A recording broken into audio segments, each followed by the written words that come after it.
welcome to the Cultivate Masterclass platform. Welcome back to all our subscribed viewers, and for those who are new onto the platform, please make sure you stay tuned.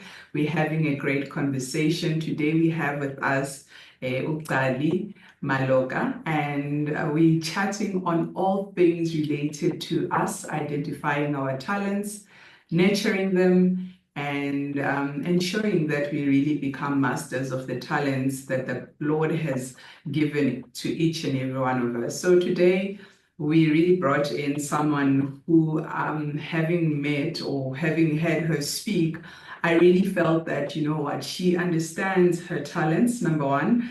But secondly, I think she has done well in stewarding her talents. Maybe just to give you a brief background on who Gcali Maloka is. Her full names are actually Kholosa Gcali Maloka, and I hope I'm pronouncing it right. Yes. Awesome. So Gcali Maloka is an event coordinator with a multidisciplinary approach to her craft. She is a television director, a content strategist, and makeup artist whose event management services offer a well-curated experience that brings clients' visions to life. It was through her accomplished career in the local television industry that Gcali Maloka identified what was missing in the event coordination field, which is the ability to run well-oiled events that are as highly structured as a television set. Her belief is that the client is the star, and her duty is to ensure that the set is ready for the star to shine. From planning to design and on-site coordination, Gcali Maloka believes all elements of an event development should come together to tell a similar story of the client's day of celebration, just as it would happen on a real television set. Her vision for Colossal Productions is to become unparalleled one-stop shop for event management needs. Gcali Maloka also holds a bachelor degree in dramatic arts from the University of Witwatersrand and majoring in television studies, performance studies, and she also holds an honors in music video production.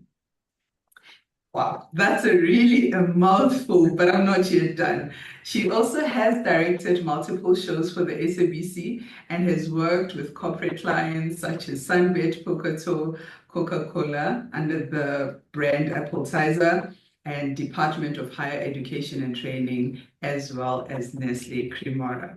Gcali, that's really a mouthful and is really testament of like almost the journey that you have walked. But maybe before, because if you look at the bio tells us of the person that you are now.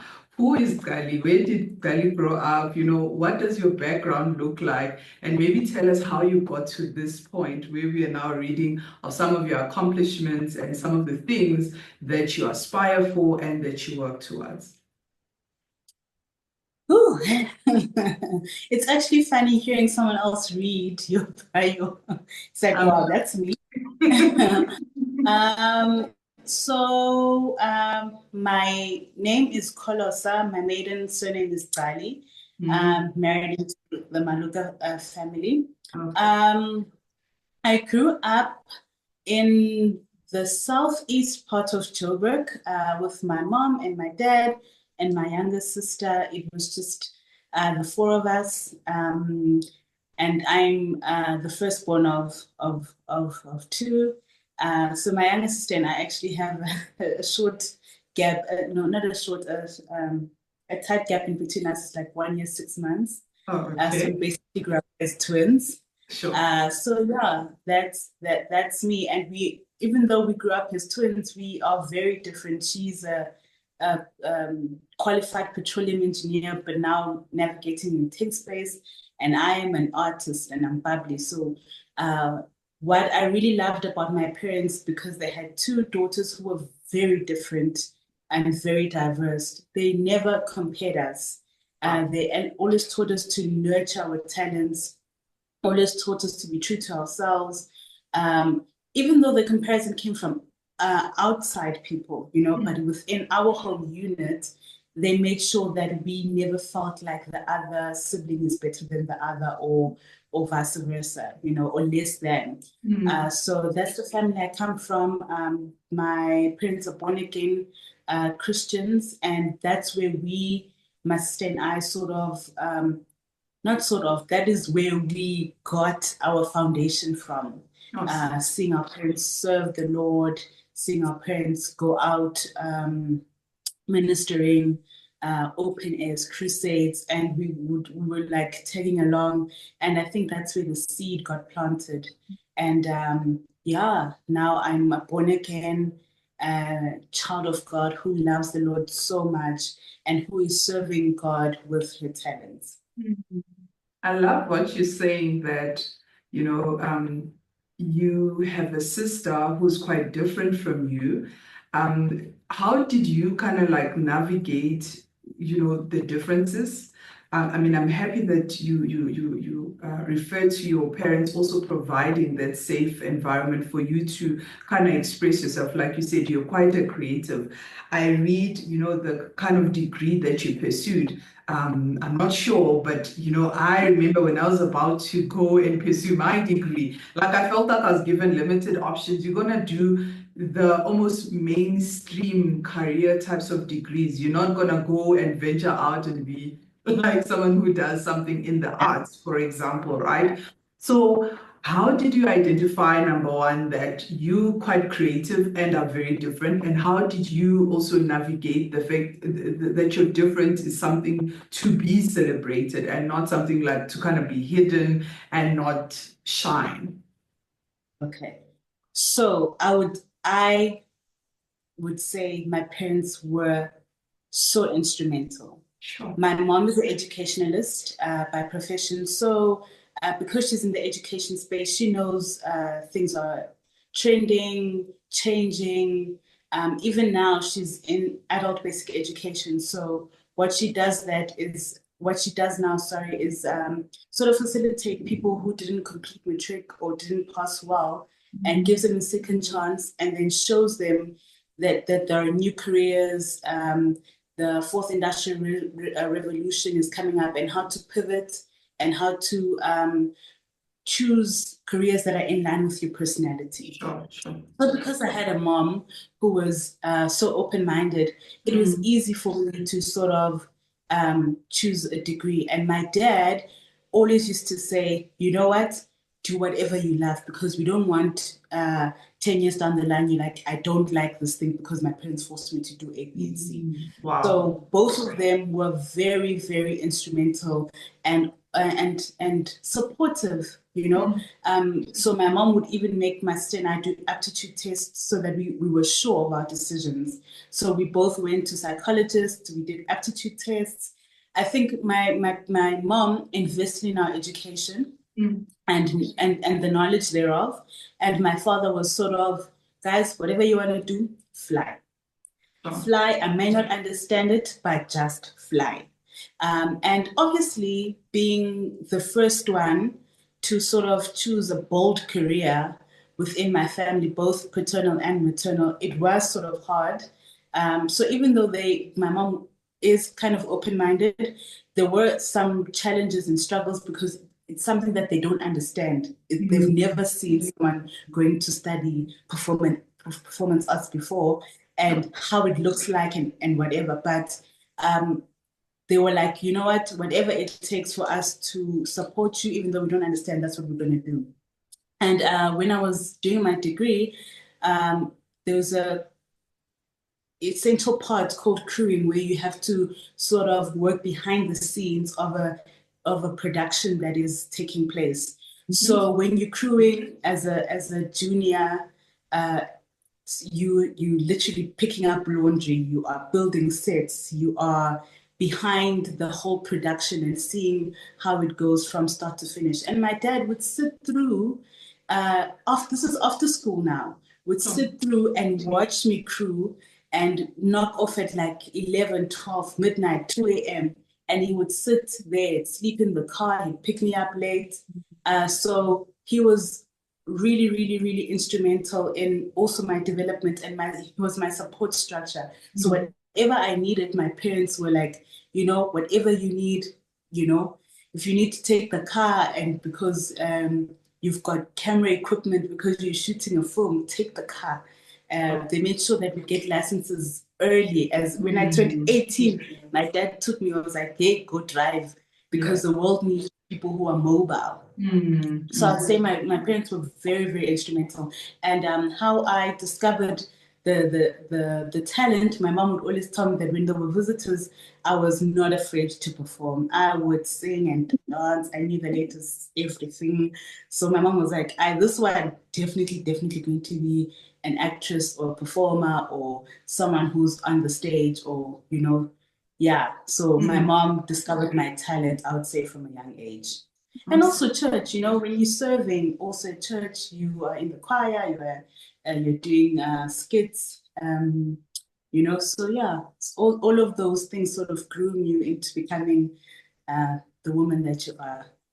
Awesome. No, I like what you're saying. I also am thoroughly enjoying what you have referenced in terms of your parenting, like almost role in ensuring, number one, they help you kind of identify. But once you've identified, they've also created that room for you to nurture. Because I think sometimes even when people have identified, like you say, if they identify that you, for example, a good storyteller, sometimes, you hear people saying like, "Ukhuluma kakhulu," for example. And it's like, okay, no, you umelang ukhulume kakhulu. Or there are visitors, stop, being lastig, just go play in your room. But if they have allowed you to be that person who shines, show out their personality, it's quite interesting. It's quite good. But it also tells or speaks to, caregivers, because I know sometimes it's not directly your mother or father that's a caregiver, but, anyone that's just a caregiver, you should create that platform or room for people to kind of shine in terms of their talents. And you can really help them in identifying, because I think some people really struggle with just identifying, because I find a lot of people say, I don't know what my purpose is,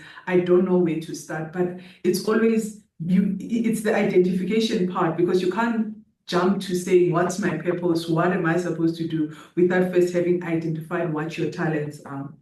Absolutely. Yeah. Absolutely. So I just want to touch briefly on the caregivers subjects that you brought up. It's so personal in my heart, and I think because I'm a mom now, Sure. I feel so strongly about parenting with intention. And I think my parents, that's what they did. They parented us with utmost intention. Everything that they did was not by mistake, it was intentional. So also, when I parent, I always tell my husband, let us parent with intention. And I know a lot of parents are self-serving, and that's why it's hard for them to say or to agree for your child to go and study drama or art or music or whatever. It's because the abantu bazothini thing that sort of blocks, the child's view. And I always say, look at Black Coffee. Now he's an international star. When you say Black Coffee, he's like a star. And I mean, coming from the background he comes from, he never ever imagined that he would be an international product. So yeah, being about caregiving, I love that. Parenting with intention. I think we're really getting really good nuggets from you, Kholosa. What does your name mean? Like, I found that name to be very interesting. And I'm not sure, is it then linked to the production company or events management company that you run? Because I was like, Colossal, is there a link? Or what's the thing? Maybe just give us insights around that. I love that question. Absolutely love that question. So Kholosa is taken from the book of Proverbs 3 verse 5. Trust the Lord with all your heart and lean not on your own understanding. So in Xhosa it says Kholosa ngoYehova. Trust in the Lord. Okay. And colossal productions, colossal means big, large, massive. So then I just replaced the C with the K from my name, and then it's now Kholosa Productions, because I believe that everything I touch should be massive, should be big. Awesome. No, lovely. I like what you say in your bio in terms of why you've created an events management company. It is to run a well-curated, events management, like a one-shop, but like stop shop for everything. If, for example, Mbali is having a 40th birthday, she'll find everything that she needs. If she needs a dress, if she needs makeup, everything, right, that is pertaining to that event.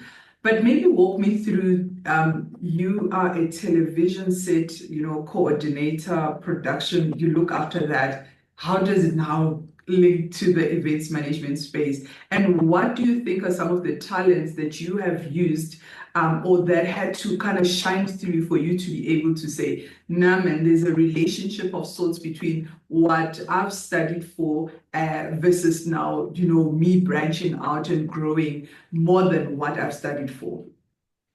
Excellent. So remember I said my dad would watch me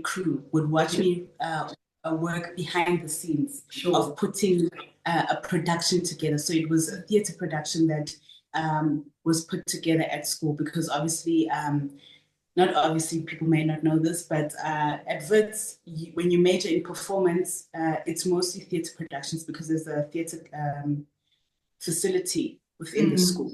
Okay. So then I watched, and I was responsible for putting a show behind the scenes together.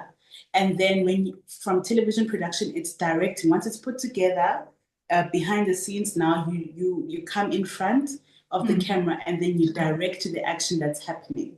So I was like, hey, okay, at the core of what I do is putting things together as a director. So as a director, someone will give me their story, will give me research packs or whatever, and I will curate the content on set, dress the set also, and then give you a product that you now watch on television.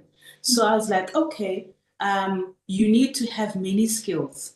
You cannot just direct and then that's that. You need to have many skills, because I think oh, sorry, people don't have context of what I'm going to refer to, but the book of Leviticus says you must spread your income 7 ways. So I thought, okay, how can I spread my resources 7 ways, right? Okay, fine. I have this degree that I studied for that gives me the ability to put things together, to create content, to curate content. Sure, that's the core of what I do. All right, what are the things that I'm passionate about that I can sort of show, And I was like, oh, I really like putting events together. I really like how events come together. I'm interested in that. So what I did is I aligned myself with a friend of mine called Uzanele Buthelezi. She runs so not a production company, an event company, but she just does deco. So what I did was I was like, okay, Zah, I'm just going to align myself with you. I'm going to bring the clients. You're going to teach me the skill, right? So I was bringing in the clients because I'm very bubbly and I'm good like that, So clients skills. And then I'll bring in the clients. And then once we have the client, she would sort of teach me, okay, this is how you do, this is how you do, this is how you do. And then I started learning from her. And then I just branched off and started doing my own thing. And one thing I have to say is also, when you're going to start a business, pray for partnerships, because not once did Zanele ever be jealous or want to cindezela me. In fact, we work together even till today. We work together very well, very seamlessly, and we have a beautiful relationships. Pray for your relationships. Pray for God to show you who can I merge with, who's going to grow my business, nurture my business, who's got the same goal. So shout out to her. She's got a business called Simo Esihle. So I'm just plugging you, girl.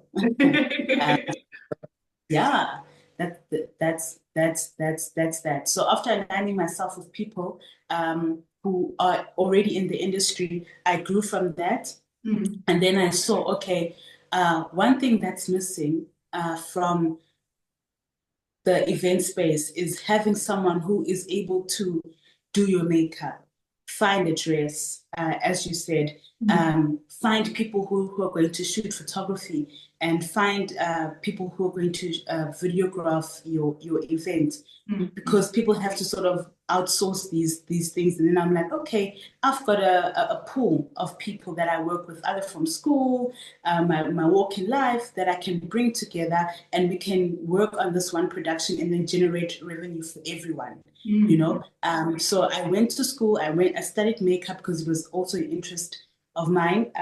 So I studied makeup. I learned about different products, and then I was like, because I cannot offer service if I'm not a specialist in it, so I have to upgrade myself and learn about this particular service. And then I went to school. After going to school, I met up with other makeup artists on the journey, and then I sort of took their profiles and then collaborated with them on certain projects. And then I was like, okay, guys, now if I have the event, because I can't be the event coordinator and do makeup and direct and take pictures and do the decor and do everything. So I'll ask them to give me their rates. What I do then is just take markup here and there, and then come together, do the production, and then everyone gets paid. We are growing the economy, we're growing the friendships, we are growing businesses simultaneously, and that's my business model. And the star shines, right? Star shine. And star shines.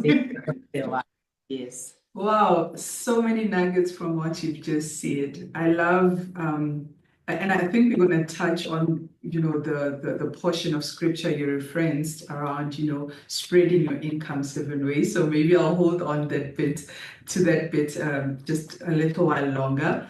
You mentioned having the right partnerships and praying for the right partnerships so that you are able to discern the people that you need to really collaborate and merge with. So I thought that for me was one of the elements that stood out. But I love how you said you identified that even though you wanted to go into this space, right? You identified some of the things that you still needed to learn. For example, going back and sitting down and saying, I'll learn how to do makeup, understand products, but I'll also learn from others that have walked the journey, like say you've collaborated with Zanele, just to understand, obviously, the events management space and some of the work that she's already doing so that you can learn from her. How important is it as part of one's journey in becoming a master of their own talents to continuously learn so that they become masters of what they have been entrusted with in terms of stewarding some of their talents? Oh, great question. I mean, all your questions are great. One thing my mom has instilled in us, my mom is 72 now. Oh. She still wants to do her master's in Kholosa. She's still studying. She was doing a course in agriculture. She just does a lot. She's forever studying that one. My mom has, and she always says you can never stop learning. And even my dad, at his old age, also went to school and studied theology, because they both believe that you can never stop learning.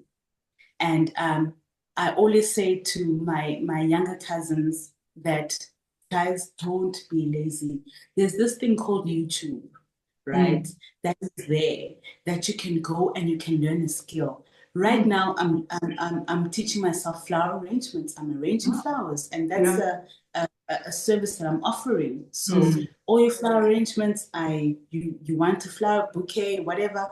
That's a gap I'm also seeing. I'm arranging flowers. I'm learning on the internet. It's very important for you to always upskill, to always teach about something. My husband and I were talking these past few days that, hey, look, he's very interested in carpentry. and I'm very interested in flipping furniture and making it look nice. Hey, let's merge our talents together. Let's go online, let's learn, and let's see how we can flip furniture and resell it. That's another business model, you know? So it's very, very important for you to use your resources to upskill yourself. Education is so important. You never stop learning.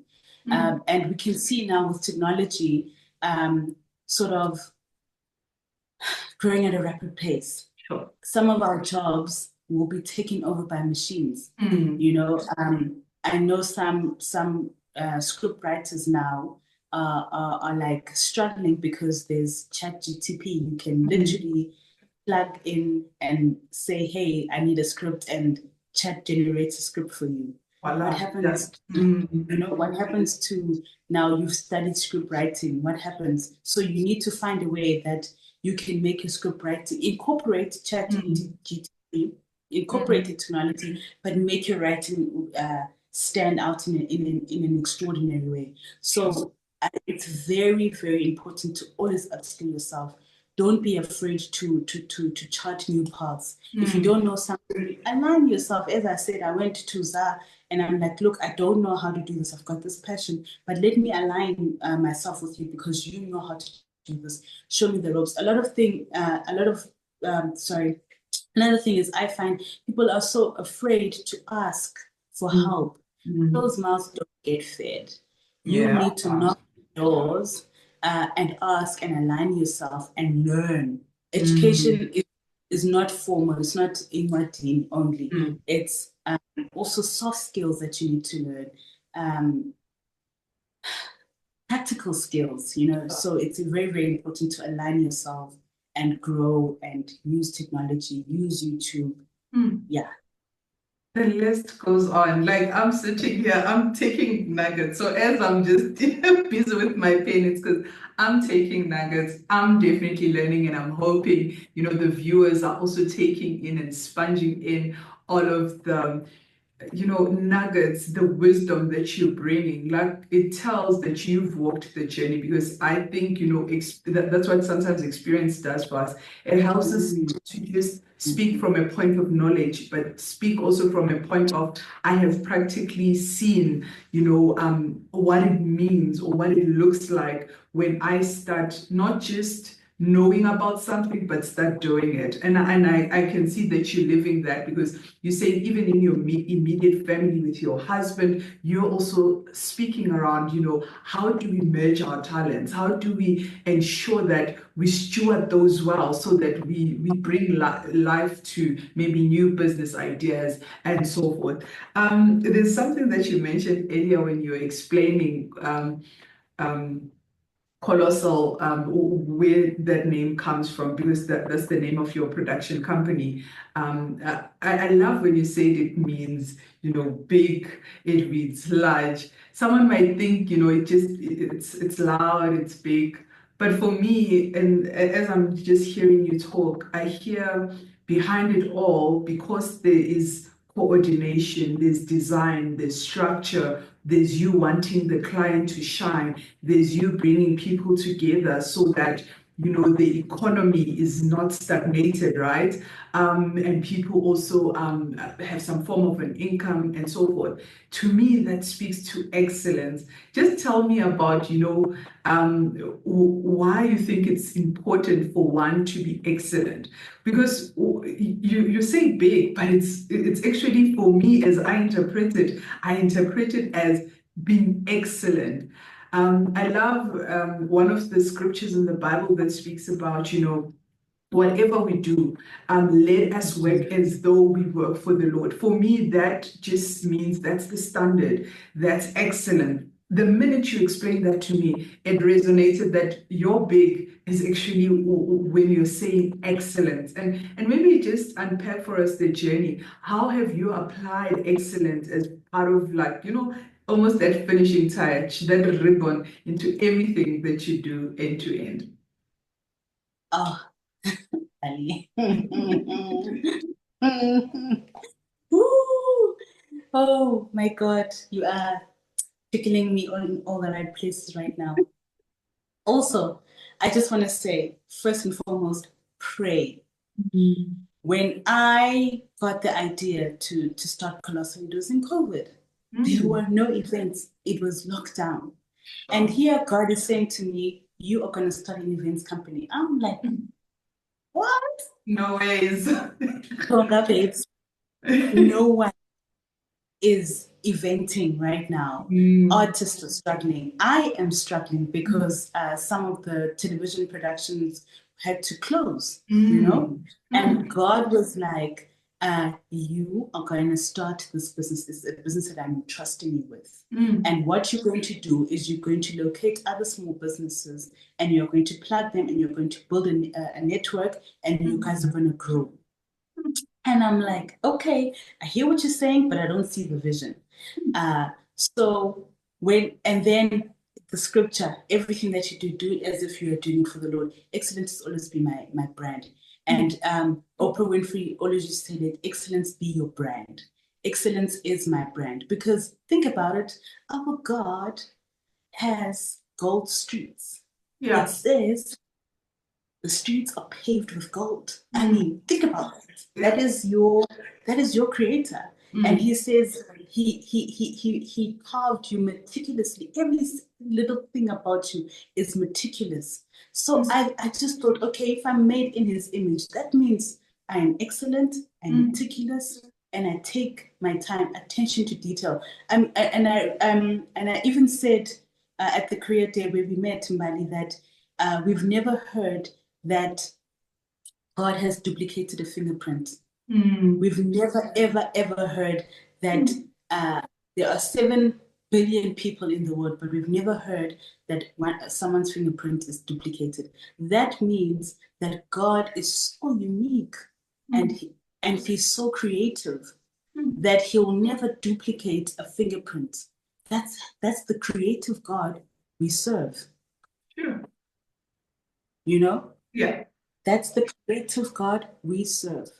So if we serve such a creative God, then, I mean, hello. Hey now. You know? I copy my father. So you're absolutely right. When I serve with excellence, whatever I do comes from the core of me. And that's why I'm able to serve my clients with such excellence.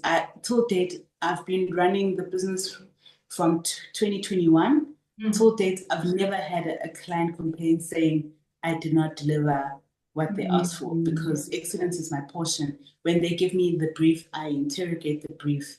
I ask, I create mood boards so that we are aligned. And I know there's very few event coordinators who will go the extra mile and curate a mood board for you and say, okay, I'm going to do this. And I source everything from scratch so that your production is unique to you. So yeah, I'm very meticulous and I'm very detailed in that matter. Listen, guys, Kholosa production is here. Maybe, you know what, someone is already thinking, I've got an event, plug us in Bali. I'm gonna put your details obviously at the bottom of this page, or rather the bottom of the video. But just, just tell us, how do we get in touch with Colossal Production? I mean, just maybe before we go to the next item, just give us a heads up. How do we get in touch with you, so that we can learn more about your business and support where we need to support? So I'm only on Instagram. Okay. Yeah, only on Instagram. So it's Colossal Productions. At Colossal Productions, you'll find me on Instagram. If you click the call button, it will be linked to my business number, and then we can communicate. Yeah. Perfect. Guys, you are plugged. Make sure to, contact Colossal Productions for your next events. Like she said, it's a one-stop shop event. I cannot wait to have her really, curate some of my events going forward. So listen, I'm hoping more business will come. Surely it will stream. After you've really articulated the journey that you've walked so far. I'm curious about, one thing you mentioned. You mentioned that you spent a lot of time almost, doing work when we look at it? Because why I ask this question, I think we now suffer from a tendency of wanting to, the seed is planted, but it wants to bloom the next day, kind of. I think it's a fever of sorts, or it's the way now things are, that we are almost like a microwave. They call us a microwave generation. 30 seconds in a microwave, you already like, boom, you bake. You spoke about spending time behind the scenes, putting the, production line together. I might not use the right words, but like, setting up the stage, setting up and curating everything in the background so that, when I guess the stage is ready for everything that has to happen. And you spoke about, your dad accompanying you, spending time. I guess that's the support element. But talk to me about, small beginnings and, doing also the work that almost looks minuscule, in nature. Talk to me about how that helps you refine and become this person that we are now aspiring to become. Like when I look at you now as a product at the end, I'm like, what? You sound like you were born like this, and there's no work that had to happen in between. But just speak to us about some of those, early moments where the fine-tuning happened. Okay, so being a freelancer, yeah, is fine-tuning. All the time. All the time, because I moved from having full-time employment to being a freelancer. And so here's the thing about being a freelancer. A lot of work comes like seasonally, boom, and then it's quiet. So in the quiet seasons, that's when I would say God was refining me, and I was refining myself and my craft. And it was also a learning curve for me to say, okay, don't ride the wave, don't ride the wave, and then when the wave is gone, you're like, how? Find ways of making your income consistent. It is still hard. It is still hard. I won't sit here and say, oh no, there are no quiet seasons. I mean, last year, even when I fell pregnant, my directing gig sort of fizzled, because now people are like, oh no, you're a flight risk. We can't have you on set for too long because we have to consider you. And I'm like, oh my God, this is something that I didn't factor for. And you constantly are being fine-tuned because you always have to reinvent yourself. You're like, okay, now I'm pregnant. How can I continuously make income? And people are not afraid to approach me just because now I've entered a new phase in my life. Sure. So that was a challenge. And entrepreneurship is a journey. Entrepreneurship is very challenging. And I just want to caution people when they see us driving our cars, living where we live, and going about our lives and thinking, oh, no, shame, entrepreneurship is the way. No, it's hard. You have to work. And I like what you said, popcorn generation. Our generation is influenced easily by social media, and people post lives. They curate the content. It's not live, it's curated. I can show you a side of me that I want you to see because I can put it on and then take it away. So people always have to be cognizant of that on social media, life is put on. It's like a magazine. You want to see the good and the fun and inspirational content. You don't want to see people crying, although now people are crying on social media, but it's very glamorized. So the journey of entrepreneurship is about always seeing gaps. As I said earlier, my husband and I sit down, we have debriefs. We're like, okay, this is where we went wrong here. How can we fine tune this? Okay, this is what we're thinking about in the future. How do we learn the skill, master it, and then turn it into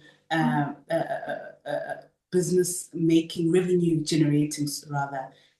skill, so it's always about sitting back, refining, and then going back. I think also I always say to my husband, the beauty about entrepreneurship is it allows you to reflect. Because if you didn't perform too well in terms of your financials, you can always go back and reassess. Whereas when you have a 9 to 5, you have that consistent salary. Sometimes you don't even reflect. You don't go back. If I come in work, if I just perform subpar, that's that I'm still gonna get my salary. And going back to what you were talking about excellence and the verse that you referenced, you always need to do things as if you're doing it for God. And God is not a subpar God, man. You always need to, upskill yourself. So I think when business is quiet, that's when I sit back and I refine and I fine tune. Yes. No, I love that. I love that. We have so many gems, and if I could, I'd literally have a conversation with you the whole evening because you know what and I don't say it lightly, but there's a whole well of wisdom that just is deposited in you, and we can really learn so much. But so far, I've taken so many notes. I'm definitely going to be better for it, having this conversation with you. But just maybe before we close, there's what I call, a jar. We need to fill this jar with wisdoms, and particularly on how to steward our finances. I listened to you speak during the career day session. I was like, she speaks of legacy. Guys, she's not even just anymore speaking about earning a salary or making an income. She has gone beyond that element. And now Kholosa is literally telling us, guys, think legacy, think bigger than where or what you have now. So maybe what's your one, item of wisdom that you want us to put into our jar, to say, this is some of the thing or one thing that you think we should be thinking or considering as we manage and steward our finances? Excellent. So my father-in-law said this. He said, have you ever noticed with Black people, the father will create the successful business, and then once the father dies, the business dies with the father. Sort of the dream dies with the father. Right. And then he said to us, to my husband and I, and our other siblings, my brother-in-law and my sister-in-law, we need to come together and build on the Maloka clan, right? And he said this to me. I was not even Ingoduso at that particular point, but I think when Dumelo, my husband, was introducing me, he just saw that this is going to be my makoti. And he pulled me in and he spoke to me. And I said to him, Baba, that is at the core of my heart. I want to build a legacy. I never, ever, ever want me to die and people don't know about me, or whatever I do my business, it was just for me and my family, and then that's that. I want people to think of Kholosa as a springboard, for other businesses, and as start where you are. Start where you are. Like there's a colleague of mine, I literally met her when she was going through the pits in her life, and I said, I don't know why, but God is calling me to you, and I want to elevate your business. And we worked on Sunbed together, and we were doing a poker, so it was touring in 4 provinces. So we did that tour to get together. Again, she was more skilled than I was. I had the client, she had the resources, and I said, let's partner up.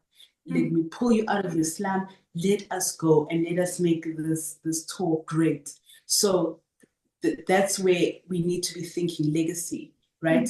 And how legacy looks for you. That's something I cannot tell you. That's something you need to pray about, and your God will tell you how your legacy will look like.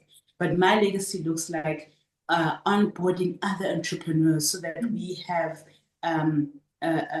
we sort of form a colossal movement, right? in the entertainment space, and we move with such a force. No one pressing the other down, but us rising together as entrepreneurs, because the government is not going to create work for us. We need to create work for ourselves.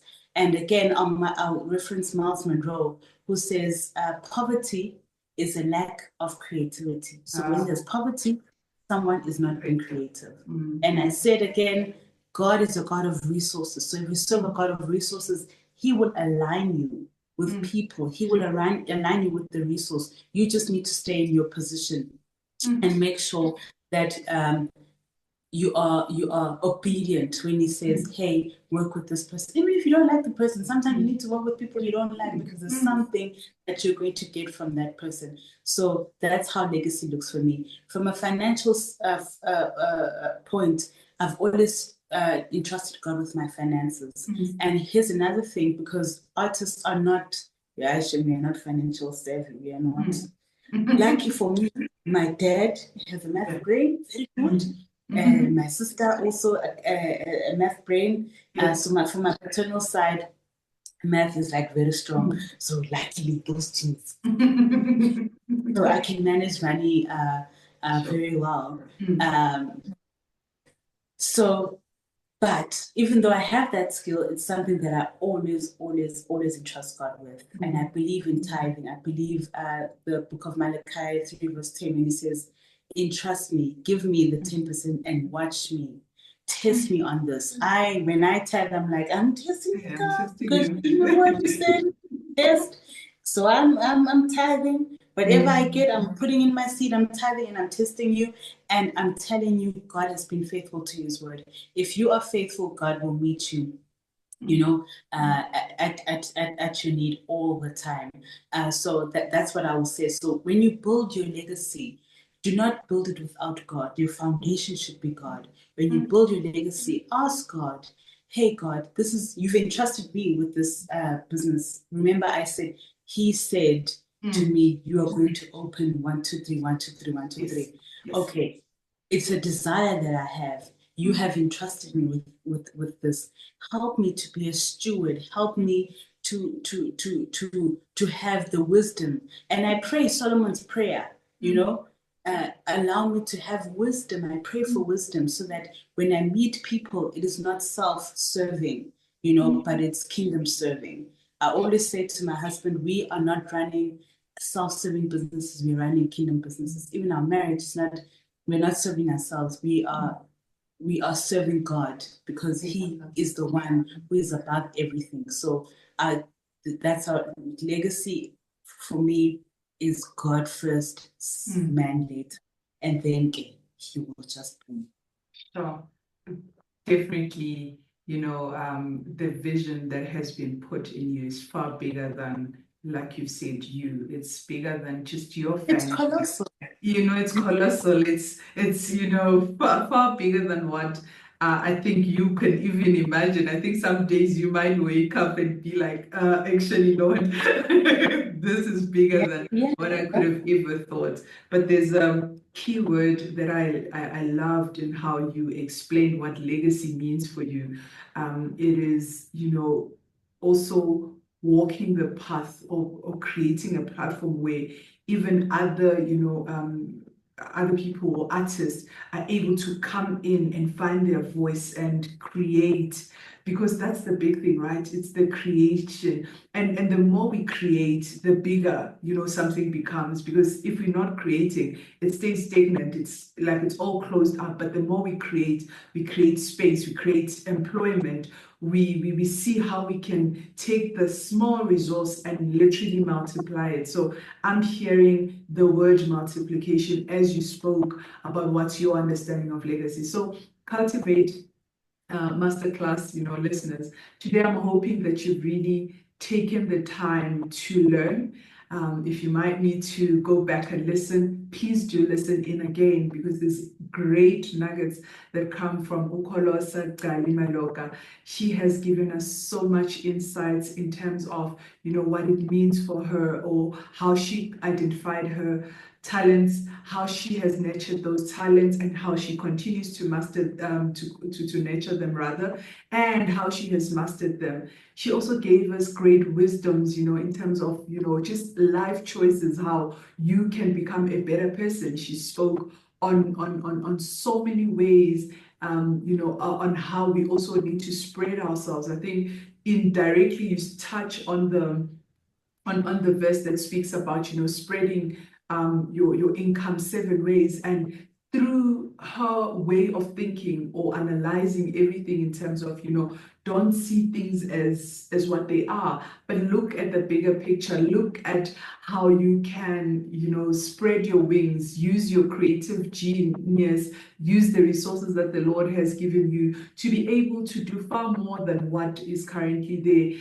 I love also the concept where she says, don't just go with the wave, find that wave and understand what it means, and make sure that in the quiet seasons, it's not necessarily quiet. You are still upskilling yourself, you are still learning, and you are seeing what gaps are there that you can plug. She's an advocate for entrepreneurship. Guys, if you want to be entrepreneurs, it is not just the limelight at the end. There's processes. She spoke a lot in terms of also, being willing to roll up your sleeves and working, and that continuous self-improvement. It came out a lot, and she spoke of her mom also, who is her inspiration, and her dad, who are continuously learning and upskilling themselves, even at an age of 70. They continuously making sure that they are improving and they are not remaining stagnant. So everyone, there is always an opportunity to start. Let's start now. Let us refine those talents that we've been given and ensure that we steward them well. Thank you so much for tuning in. And thank you, Gcali Maloka, Kholosa Gcali Maloka. I also actually thought Gcali was your name at some point, but yeah, thank you so much, Kholosa, for your time. And thank you for the wisdom that you've shared with us. Thank you so much for having me. Thank you. It was a beautiful, beautiful conversation.